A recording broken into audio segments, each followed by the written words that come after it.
నిర్మలమైన వాక్యమును పాల వలన రక్షణ విషయములో ఎదుగు నిమిత్తము ఆ పాలను అపేక్షించుడి అన్నాడు. మూడవదిగా ప్రియమైన వాళ్ళరా, రక్షణలో ఎదగాలి.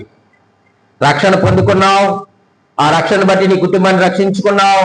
ఇప్పుడు నీవు నీ కుటుంబము కూడా ఏం చేయాలి చెప్పండి? రక్షణలో మనం ఎదుగు నిమిత్తము. ఈరోజు మనం రక్షణలో ఎదుగుతున్నామా? నేను రక్షించబడిపోయాను కదండి అని మనము కామన్గా మనము కూర్చుంటున్నాం.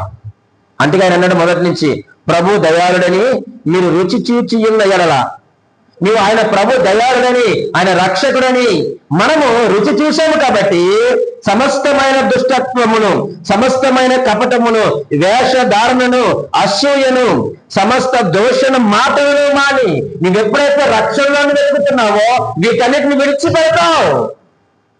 ఈ రోజు నువ్వు రక్షణ పొందుకోవడానికి కారణం ఏంటంటే కొన్నింటిని మనం విడిచిపెట్టలేదు.